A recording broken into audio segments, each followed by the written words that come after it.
I told him that all the responsibility as to issues and consequences must rest with him, that as his follower it was mine to obey, to follow, and to trust him, but his to direct, to care for, and to guide me and those who might labor with me.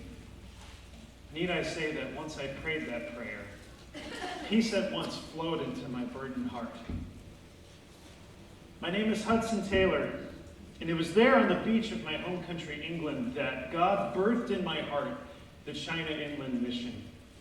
I was 33 years old at the time, and since I was a child, I had longed for China, and my parents had equally longed for me to go there, but as it was, I was somewhat of a wayward youth, as you might say. And it was only through the prayers of my mother that I came to Christ, and then with great zeal. With a little medical training, I boarded a ship headed for China at the age of 21 to evangelize the great and heathen country. I toured the country, preaching Jesus to the lost and to the dying, handing out gospel tracts wherever I could with little to no hope, with little to no fruit. Paul tells us in the New Testament to become all things to all men in order to win some. So, I decided to become like the Chinese, adopting their dress and customs, which was a controversial practice in my time. But it worked. They began to listen to the message and accept the message of Christ. After spending 6 years in China, illness had forced me to return to England, and it was there in 1865 that God had burdened my heart for a mission organization that operated solely on faith in Him. The China Inland Mission was born, therefore, and when my wife and I returned to China, there were 16 missionaries that were present with me under the mission. 10 years later, that number more than tripled, and by the end of 1887, we had nearly 200 missionaries in China's interior. If I had 1,000 pounds, China should have them. If I had 1,000 lives, China should have them. Not so much China, but Christ.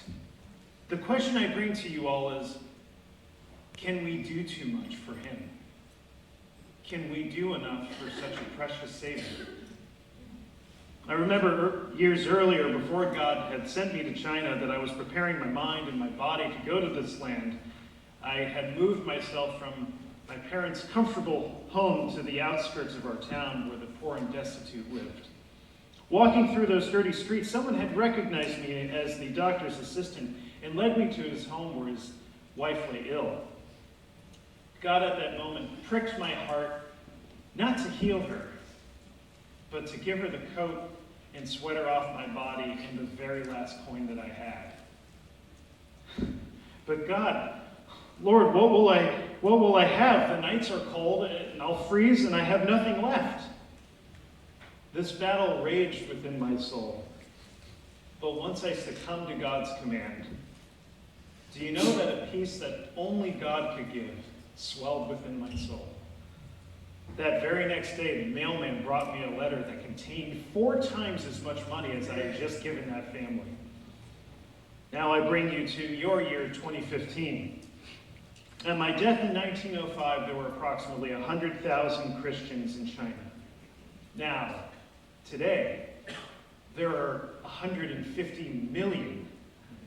The ministry of the Chinese Inland Mission has spread all throughout East Asia and has thousands of missionaries telling stories and many more thousands about Christ. My question to you again is, can we do too much for Him? Can we do enough for such a precious Savior? Thank you.